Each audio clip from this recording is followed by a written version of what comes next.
নমস্কার বন্ধুরা, আদিন মাম্মার daily blog ভিডিওতে তোমাদের সবাইকে স্বাগত। আশা করি তোমরা সবাই খুব ভালো আছো।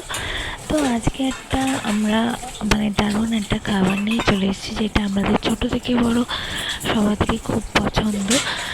তো আমি আজকে মালপোয়ার একটা রেসিপি নিয়ে চলে এসেছি।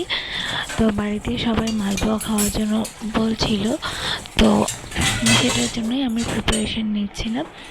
তো দেখো, এখানে আমি 1 লিটার দুধ নিয়েছি। দুধটাকে ভালো করে জাল করে নিয়ে সেটাকে ঠান্ডা করেছি। দেন আমি কী করেছি, আমি এখানে 3 কাপ চিনি আর 1 কাপ হচ্ছে কি সুজি দিয়ে ভালো করে আমি এটা গুলে নিচ্ছি। গুলে নিয়ে কিছুক্ষণের জন্য আমি এটা ঢেকে রেখে দেবো। তো আমি পরিমাণটা তখন দেখাতে পারিনি, কারণ সেই সময়টা ভিডিওটা শ্যুট করতে পারিনি।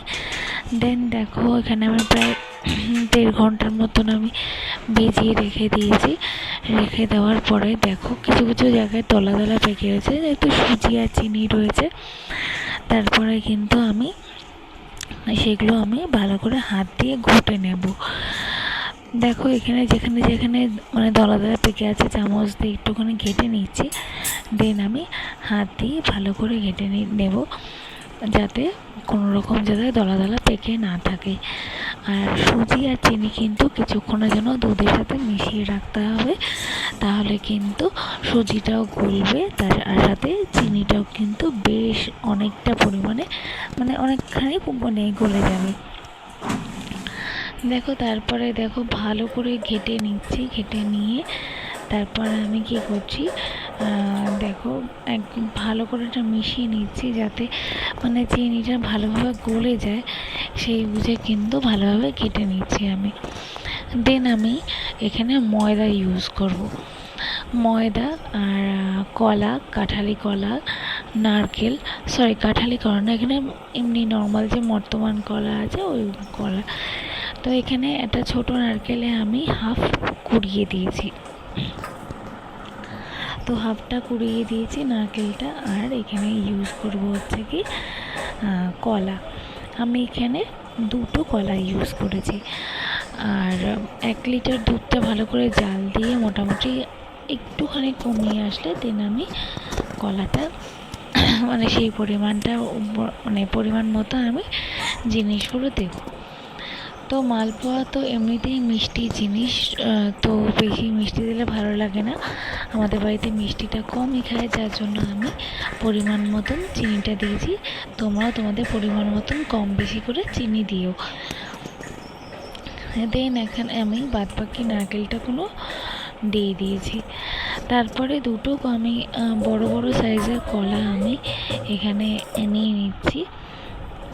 তো কলাটা আমি ছাড়িয়ে নিয়ে আমি 2টো কলা, দেখো তোমরা সাইজটা দেখতেই পাচ্ছ, এই সাইজের কলাই আমি নিয়েছি। তোমরা চাইলে কলা নাও দিতে পারো, আবার দিতেও পারো, তোমরা তোমাদের পছন্দ মতো তোমরা এটা দিতে পারো। তো আমি এখানে কলাটা আমি মালপোয়াতে দিই। তো 2টো কলাই আমার এই পরিমাণে দিতে হয়েছে। তো ভালো করে কলাটা ভালো করে চটকে নিয়ে আমাকে এটার দুধ, সুজি আর চিনি যে মিশ্রণটা আছে নারকেলের, তার মধ্যে কিন্তু দিতে হবে। কলাটা ভালো করে না মিশলে কিন্তু দলা দলা পেকে থাকবে, তখন কিন্তু কড়াইয়ের সাথে লেগে যাবে। তো দেখো, ভালো করে সেটা আমি যেখানে দলা পেকে রয়েছে সেখানে সেখানে আমি ভালো করে চটকে মিক্সড করে নিচ্ছি। কারণ এগুলো যদি মুখে লেগে থাকে বা ভাজার সময় যদি লেগে থাকে, এরকম দলা দলা থাকে, তাহলে কিন্তু ভাজাটা ঠিকঠাক মতন হবে না। তারপরে আমি এখানে কিন্তু ময়দা ইউজ করছি। ময়দা ইউজ করব, আর ময়দা কিন্তু বেশি দেওয়া যাবে না, কারণ ময়দাতে জল ভীষণ টানে। তো এখানে আমি বেশ খানিকটা ময়দা নিয়ে নিয়েছি। ধরো এখানে 500 গ্রাম মতন ময়দা, সেখানে আমি হাফ ইউজ করব, 250 গ্রামের মতন। তো দেখো, আমি এই যে কাপটা আছে সেই কাপের পরিমাণে আমি ঢালবো। মোটামুটি 3-4 কাপ মতন যাবে, একদম ডুবু মাপে। তো বেশি ময়দা দিলে কিন্তু থকথকে জিনিসটা হয়ে যাবে। তো বেশি জল দেওয়া মানে বেশি ময়দা দেওয়া যাবে না, তখন কিন্তু আবার কড়াইতে দিলে কিন্তু উঠতে চাইবে না। আর বেশি মালপোয়া কিন্তু বেশি মোটা মোটা হলে কিন্তু ভালোও লাগে না। তো সেই আন্দাজ পরিমাণেই আমি দিয়ে দিয়েছি। আর 500 ময়দা তোমরা ইউজ করলে সেখানে মানে 500 ময়দা কিনলে কিন্তু সেখানে তোমরা হাফ টুকুনি ময়দা দেবে। তো ময়দাটা দেওয়ার পরে দেখো ভালো করে ময়দাটা আমি মিক্সড করে নিচ্ছি। তারপরে দেখো ময়দাটা মানে যাতে এমনভাবে দলা দলা পেকে না থাকে। আর অনেক সময় হয় যে মানে ময়দাটা মানে জলে মিক্সড করলে কিন্তু জলের মধ্যে দিলে কিন্তু দলা দলা পেকে থাকে। তো ময়দা আর কলার মিশ্রণ কিন্তু ঠিক মতো মিক্সড না হলে কিন্তু মানে মালপোয়াটা কিন্তু মানে একদম ঠিকঠাক মতন তৈরি হবে না। দেখো এখানে ভালো করে আমি এদিক ওদিক নাড়িয়ে চাড়িয়ে ভালো করে কিন্তু আমি মানে ব্যাটারটা আমি তৈরি করে নিচ্ছি। আর ব্যাটারটা এমনভাবে তৈরি করতে হবে যাতে কিন্তু মানে ভাজার সময় যাতে পরিমাণটা একদম ঠিকঠাক থাকে সেই বুঝে। আমার কাছে মৌরি ছিল না, তার জন্য মৌরিটা আমি দিতে পারিনি। মৌরিটা তোমরা চাইলে কিন্তু দিতেই পারো। মৌরি দিলে কিন্তু টেস্টটা কিন্তু আরও বেশি ভালো হয়। আমার তো খুব ভালো লাগে, কিন্তু মৌরিটা বাড়িতে ছিল না। আমি ভেবেছিলাম মৌরি আছে, যার জন্য আমি মৌরিটা এখানে ইউজ করতে পারিনি। যখন আমি বানাচ্ছি তখন দেখছি মৌরিটা নেই। তো দেখতেই পাচ্ছ যে ব্যাটারটা ঠিক কতটা থিকনেস রয়েছে। বেশি থিকনেস থাকাও চলবে না, আর বেশি পাতলা হলেও কিন্তু চলবে না। কারণ বেশি পাতলা হলে কিন্তু কড়াইয়ের মধ্যে তেলের মধ্যে দিলে কিন্তু তখন কিন্তু ছড়িয়ে যাবে জিনিসটা। তো দেখো তোমাদের মাখছি আর বারবার দেখাচ্ছি যে ঠিক কতটা থিকনেস থাকাটা দরকার। তো মিডিয়াম থিকনেস থাকলে কিন্তু সেটা কিন্তু ভালো হবে। আর কড়াইয়ে দিলে কিন্তু মানে সেটা ছড়িয়ে যাবে না। কারণ মানে পাতলা জিনিসটা কড়াই তেলে যদি দাও তোমরা, ডুবু ডুবু তেলে যদি দাও, তাহলে কিন্তু সেই জিনিসটা গরম কড়াইয়ের মধ্যে দিলে কিন্তু ছড়িয়ে যাবে। তো সেই বুঝে আমি মানে ব্যাটারটা তৈরি করে নিচ্ছি। তো আমার ব্যাটারটা মোটামুটি রেডি। আমি ব্যাটারটা এরকম গুলিয়ে কিন্তু বেশ কিছুক্ষণ আমি ঢেকে রেখে দেবো। কারণ প্রত্যেকটা জিনিস যেহেতু সুজি, চিনি, দুধ, নারকেল, কলা আর ময়দা দেওয়া রয়েছে, সেগুলো কিন্তু কিছুক্ষণ মানে ঢেকে রাখলে কিন্তু সেটা কিন্তু ভালোভাবে মিক্সড আপ হয়ে যাবে। আর বেশ মানে যে কোনো জিনিস যদি একটু ঢেকে রেখে দাও, মেখে মানে গোলা টাইপের ভাজা টাইপের জিনিস যদি কিছুক্ষণ ঢেকে রেখে দাও, তাহলে কিন্তু সেই জিনিসটা কিন্তু মানে বানাতে কিন্তু কোনো অসুবিধা হবে না। দেন দেখো আমার কিন্তু মোটামুটি আমার ব্যাটারটা রেডি। তো তোমরা বুঝতেই পারছো ঠিক মানে কীরকম পরিমাণ, আমি প্রত্যেকটা পরিমাণ কীভাবে দিয়েছি। তো তোমাদের কাছে সবটাই ক্লিয়ার করে নিয়েছি। তো চলো দেখতে থাকো।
দেন দেখো আমি এখানে একটা ছড়ানো কড়াই নিয়ে নিয়েছি।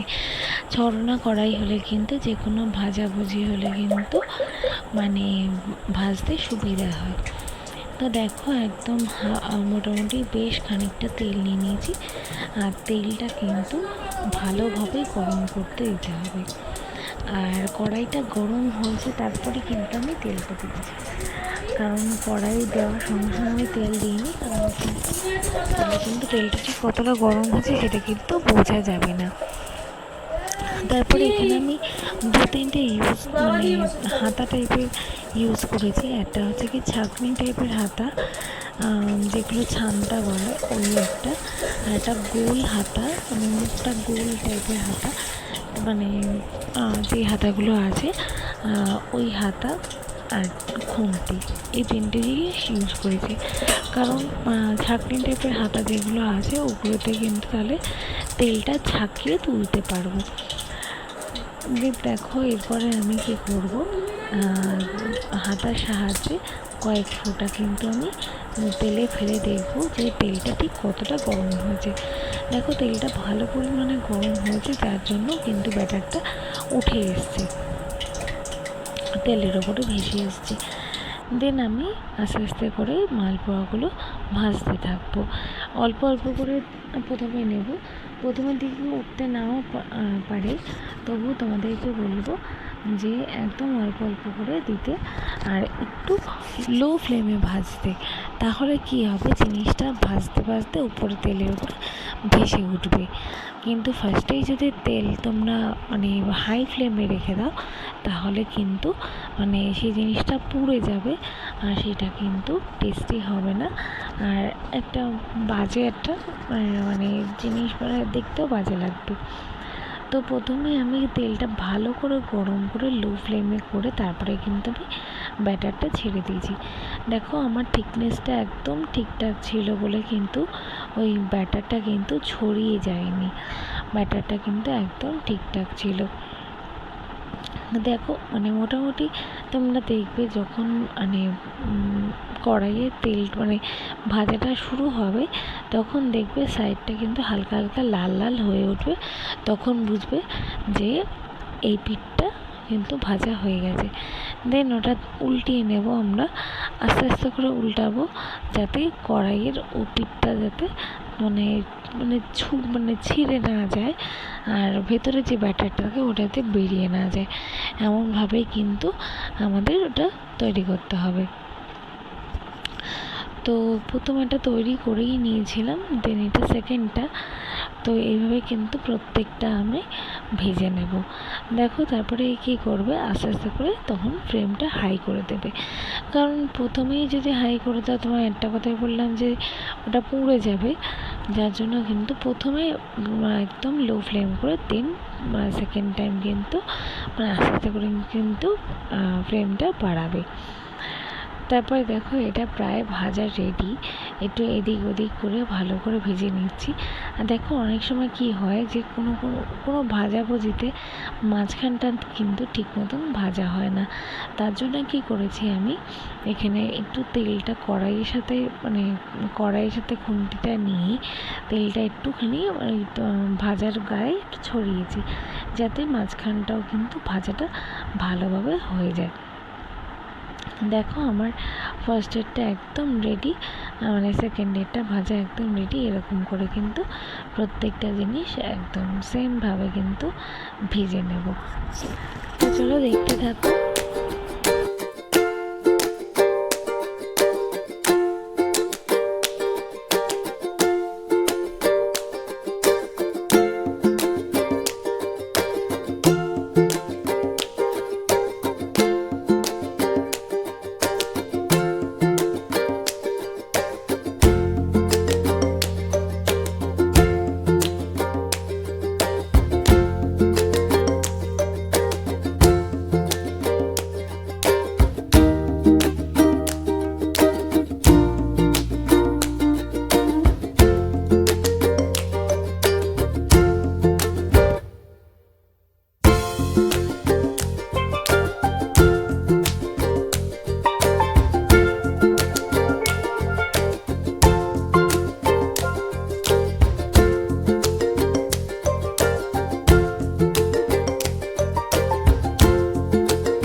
দেখো এইভাবে আমি প্রত্যেকটা মালপোয়া আমি ভেজে নেব। আর মানে যতটা ব্যাটার ছিল এইভাবেই আমি ব্যাটারগুলো দিয়ে ভেজে নেব। তো আমার মালপোয়া অলমোস্ট ডান, আর দুটো লাস্টে ছিল, ওই দুটোও ভেজে নিয়েছি অবশ্যই। আর আমার এই রেসিপিটা কেমন লাগলো সেটা অবশ্যই জানিও। আর তোমরা কীভাবে কারা কারা কীভাবে খাও সেটাই অবশ্যই জানিও। আর কার কার খুব পছন্দ মালপোয়া সেটাও জানিও। আর আর তোমাদের কাদের কাদের পছন্দ আর তোমরা কিভাবে বানাও সেটাও কিন্তু অবশ্যই জানিও। আর আমার মালপোয়া অলমোস্ট ডান। আর আমার ভিডিও যদি ভালো লাগে তো আমার চ্যানেলটিকে সাবস্ক্রাইব করে দিও। আজ পর্যন্ত tata, bye bye, good night.